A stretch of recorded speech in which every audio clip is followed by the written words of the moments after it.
So in today's video, I'm revealing my net worth at age 33, showing you exactly how I allocate my money. Now, originally I didn't want to make this video at all because honestly, it's a complete total invasion of my privacy. But I think a behind the scenes like this is really helpful for anyone in their 20s, 30s, 40s who's looking to build their wealth. So I'll share like what I actually invest my money into, how much money is in each of these investment vehicles. And yeah, hopefully you guys will get some value. So let's start with the cash I have in my bank accounts. So first I'm gonna talk about my personal checking, savings, and high yield savings accounts. So I have a bunch of different accounts through different banks, and these are just the ones that are connected to my Monarch Money account, which I basically use to track my net worth and all that stuff. So first I'm gonna talk about my personal checkings and savings accounts. So I use Bank of America for this, and right now I have $23,000 in this account. I basically use this account to pay for like my personal credit cards and basically any other small personal expenses like utilities and stuff like that. This is also the account that's connected to my personal credit cards, so whatever I put on those cards,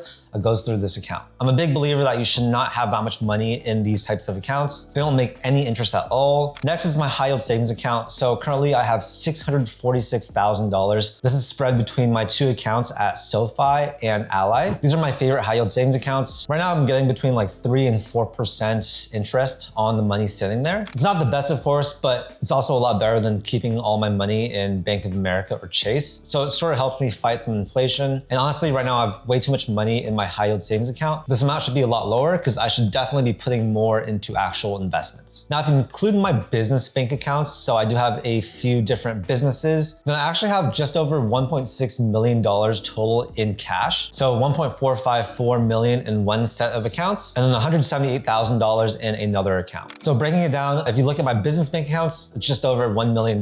Personal checking and savings, $23,000, and high yield savings account, $646,000. I definitely have too much money in my business accounts. I should not have that much, but our expenses are getting pretty big. It's nice to keep a bit of money in the business. And so yeah, that's just currently where my bank accounts are at. Now let's talk about my investments. So if you've watched any of my other videos, you'll know that I am a big believer in index funds, but I also invest in individual companies too. So if you look at my current portfolio, I have $1.3 million in individual companies, and my biggest holdings are gonna be Apple by far, and then Tesla, Palantir, Microsoft, companies like that. And most of these are in taxable brokerage accounts. So these are spread across accounts with Webull, Robinhood, Charles Schwab, as well as Vanguard. Now in ETFs and index funds, I currently have $1.624 million in my personal brokerage accounts and $357,000 in my business investment accounts. So yes, you can actually hold these types of investments in your business. It allows me to leave some money in the business and just have it grow rather than just sitting in like a crappy business checking account. My favorite ETF by far is VOO. This basically tracks the S&P 500. So a lot of my money is there. The index fund equivalent is going to be VTSAX. These are both through Vanguard, although you don't need to use Vanguard to buy them. You can basically use any account. The reason why I love these is because the expense ratio is super, super low. So you're paying very little in fees. They've also performed really well historically. And yeah, my best investments by far, besides investing in myself and my own companies, is in these types of ETFs and index funds. A lot of the times when I try to invest in something a bit more risky, it doesn't work out that well. And this is a principle that my dad has really taught me.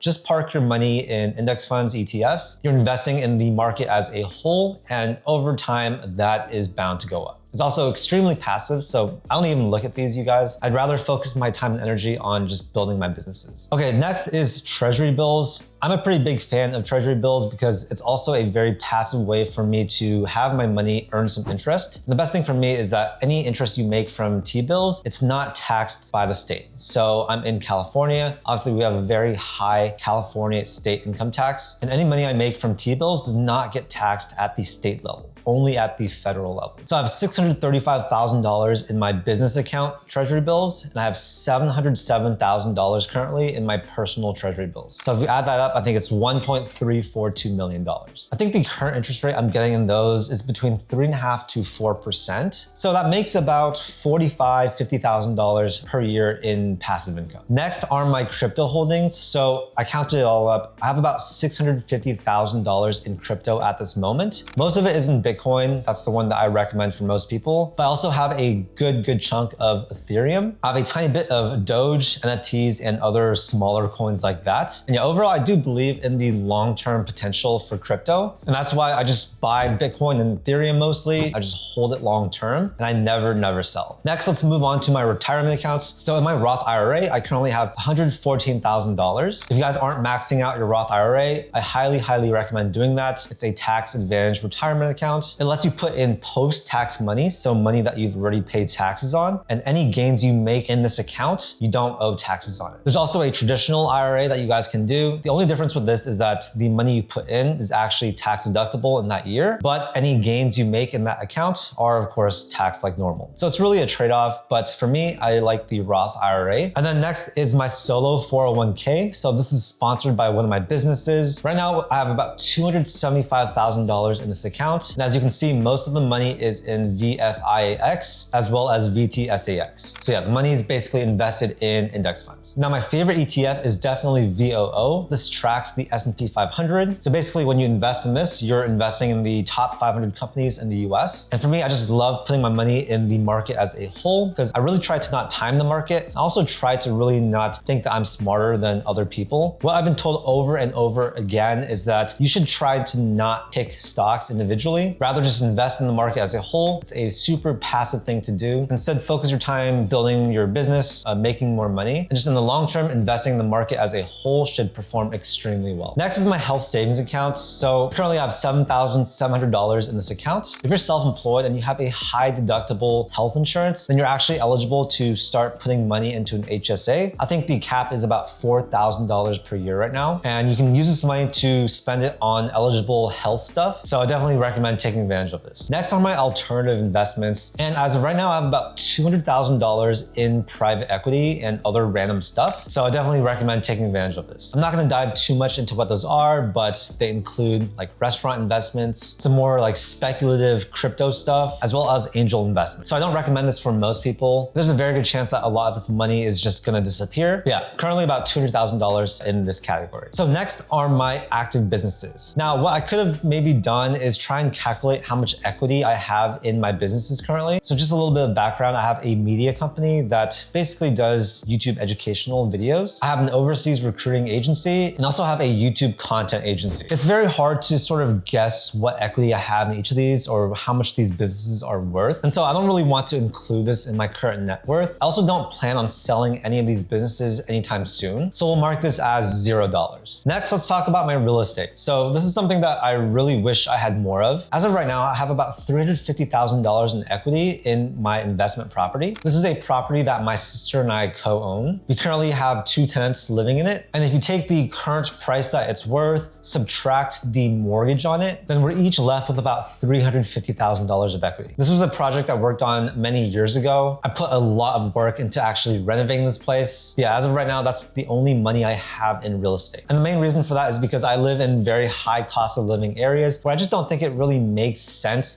to buy a home. It would probably cost about 3 times of what I'm currently paying in rent to buy a home, plus the 20% down payment. That would easily be over $1 million.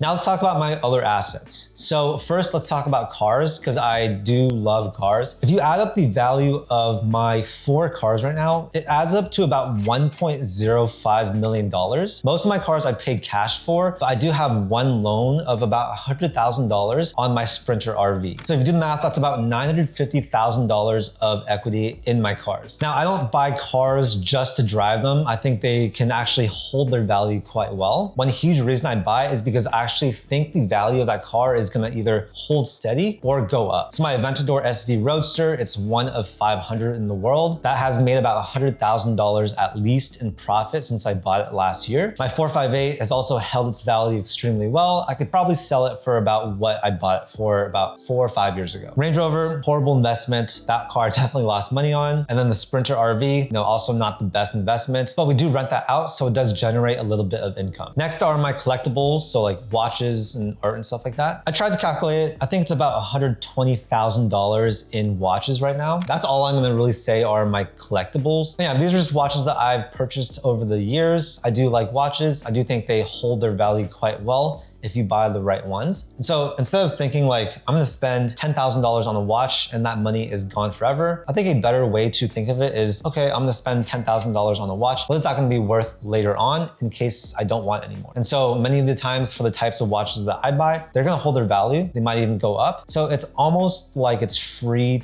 to own, but of course you are losing out on the opportunity cost of investing that money. Also sometimes like to give out loans to my friends who are starting cool companies. So currently I have about $30,000 loan out that's I am owed at some point. If you also want to include my Duffy boat, which I just purchased a couple months ago, that's probably worth about $30,000. I'm not going to include all the miscellaneous assets I have, like equipment and stuff. Obviously, I do need to buy quite a bit of this for my businesses, so probably adds up to a good amount, but I'm not going to include this because I'm not really going to sell them. And also I'm a little bit lazy. I don't want to add all that stuff up. Now let's talk about my liabilities. I already talked about my mortgage, which I included in the real estate equity portion of this video, so I'm not going to talk about that. Obviously, in the grand scheme of things, your net worth, it's important, but it's not that important. However, I've always had this goal where I wanted to become rich. I think that if I stay on this current path, one day I should hopefully be able to look back on this video and be like, wow, Charlie has a long way to go. And yeah, hopefully this video gave you guys some insights. Again, I really don't want it to seem like I am bragging at all. There are a lot of people with net worths lower than this, but there are also a lot of people with net worths way higher than this. I just think that it's really interesting to see the behind the scenes of someone's net worth, where they allocate their money, because I do think that there's a lot that we can learn from how other people structure their net worths and money. I'll put some of the platforms that I personally use down below in the description. I do think you'll get some like free stuff if you sign up using them. But yeah, overall, you guys, anyone can build their net worth. And my favorite saying right now is the grass is green where you water it. So if you care about your finances, if you care about your net worth, then you really need to water it, right? You need to spend time learning about it, learning how to build it, and just talking more about money. And also, of course, build your business if you want to make money faster. I think increasing your income is the most important thing that every young person should be thinking about. And this day and age with the internet, with AI, making money online is without a doubt easier than ever. You can also start a service-based business for close to $0. And so I truly think for any one of you guys watching that wants to become an entrepreneur, if you truly want it, you can do it. It's hard, of course, but the roadblocks today are as small as they've ever been. Thank you so much. And if you enjoyed the video, make sure to hit that like button. Subscribe if you want to see more content like this. I do a ton of videos about entrepreneurship, AI, tech,